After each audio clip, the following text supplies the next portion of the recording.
we get ready then for the lights to kick off a brand new championship. It's the practice round of the F2RS Championship. 5 lights. And they were held for a while, but out they go. It looked like a fairly decent start from Quackman. What about the top 2? Well, Solodge dropping way down the field. That poor start then from not being able to warm up his tyres. As we head down towards turn 1, Quackman will lead. But who comes in behind him? The car running very wide in the back was Hazard Time, having to cut across the chicane. But everybody making it through clearly, apart from one of the camp bosses. That's Lettuce in the back. The Reliant Motorsport car, I should say, spinning it round and having to do all the hard work now. But Quackman under pressure on this opening lap.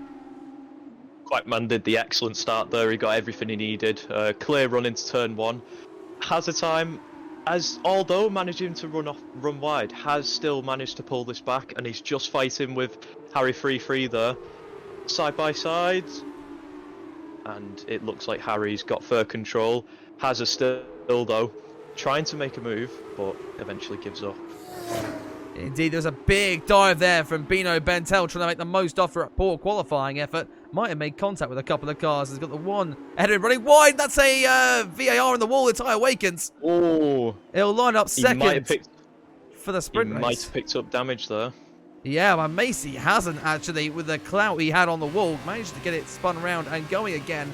There's Quackman breaking a little bit clear now, 0.5 of a second ahead of Bappo.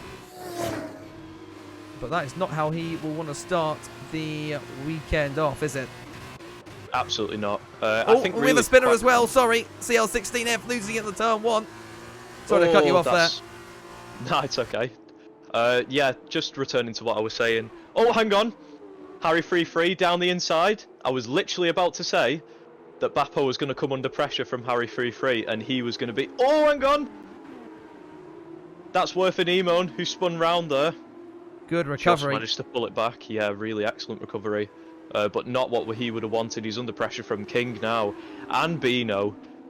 Bino getting a little bit hurry there. Into the chicane. Oh, just hitting his teammate Dylan as well. That will not bode well with them both.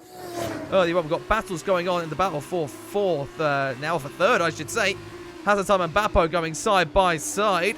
The Hitech with the inside line. And we'll have the inside line as we head into the tight, twisty, technical couple of corners, forcing the Charouz car wide, but manages to make it stick. Does cut the chicane at the end. Will he have to give up that position? Hazard Time will want that position back. It's the Trident he is in, I should add. We've got Harry 3-3 going around the outside here on Quackman.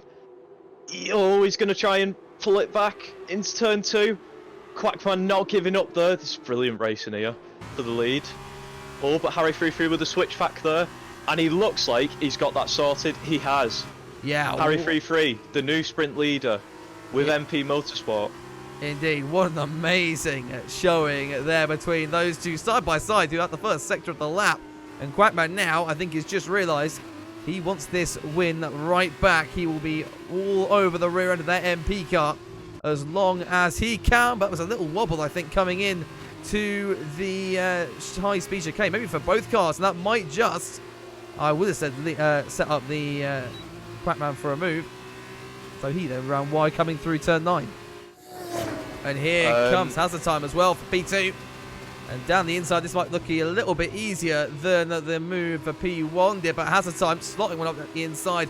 That was really nicely done. It looked like Quackman lost all of that speed through that final chicane. It was actually right on the rear end. Oh, hang on a second. He might be coming back here, never mind. Hazard Time just a little bit wide there. A minor mistake, however, it's not cost him particularly. Just been watching the fight between Lettuce and Bappo. Bappo really giving it everything that he can, despite giving up the position to Worth. Lettuce just a little bit of oversteer there, cost him on the main straight. He will still have DRS advantage though. And sorry to cut you off, but we've got to move for the podium. It's going to be Solodge round the outside, but it hasn't quite worked, and he's going to compromise his line. Quackman's messed it all up as well, and we might go 3 abreast here. Round turn 3, we will. Look at King, the speed he's got. Look at King down the inside, fantastic. takes both. And we've got a yellow further back. Who's in trouble? It might be Solodge. He has dropped all the way back. Bentel in trouble as well, dropping behind Anemone. Quackman recovering to 4th, but that was a great move from King up the inside. It was Quackman frustratingly falling down the order from pole. He's now got Dill JG to really worry him. After that excellent pole lap, just that we saw before in qualifying. Yeah, but Soloj, another mistake there, got caught up on the curb, and any chance of taking the fight to the James GP evaporating. But let's just speak about the F1 YouTuber, because he's doing a fantastic job here and has an amazing run through the final corner, up alongside Quackman already. This will be an even easier move for the car, or the Charouz racing driver. He's already ahead and can now look towards the podium. We said he was having a bit of a slow start, but the midpoint of this race now, Dylan James GP want to keep an eye on for the championship when it gets going in its entirety. In fact, we've got a yellow flag further back. It's, yeah, Bino. What's happened to Bino Bentel? It's not looking good for him at all. The chicane removal is, I think it's been a long time coming for this track. I think we can all agree, if you've raced at Barcelona... Oh, sorry, we've got Bappo and Bentel side by side.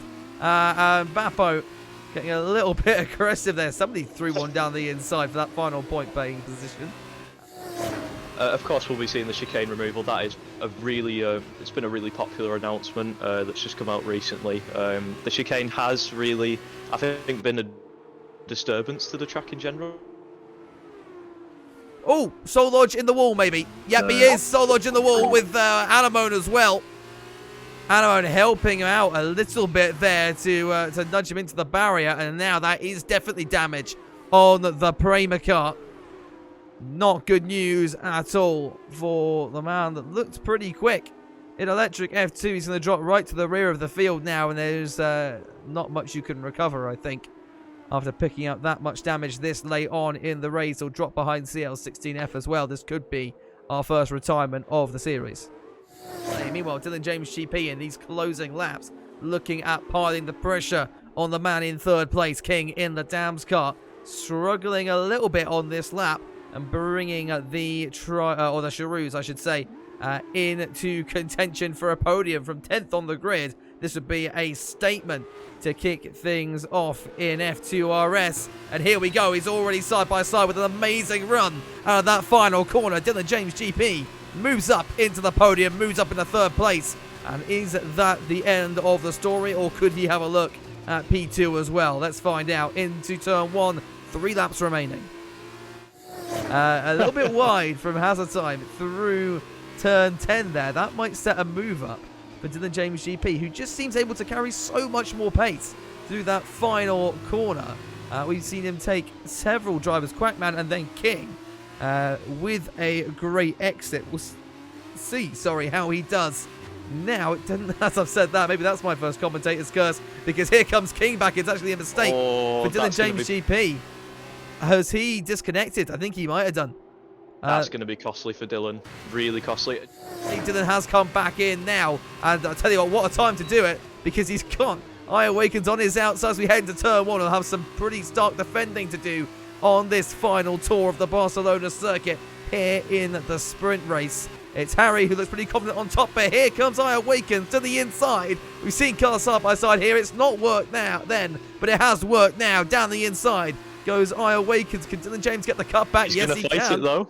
And he does. Can he hold it around the outside now? This is going to be tough, but will hang that Charouz car out there, and that should give him the drive to live to fight another day. It does. There's still one DRS zone to go. And Dylan James looking very defensive, very skittish coming through the high-speed chicane of 7 and 8 there. This will realistically be the last opportunity for the VAR car. Who's that going very wide? It's Quackman going very wide at the back. I think he may well have held that attack off, though. So let's turn our attention to Harry. 3-3-1-1-2-1. He's got a couple more corners to navigate in what really has been utter dominance here in Barcelona. He didn't quite get that reverse grid pole. He didn't need it. Harry, 3-3-1-1-2-1, wins the first sprint race of the F2RS Championship. Hazard time will come in second, with King rounding out the podium. Dylan James GP does hold on to the fourth. The battle for fifth stays with I Awakens. RMO Lettuce in sixth. Then it's Quackman, Bino Bentel, CL16F, and it'll be Bappo that rounds out our order.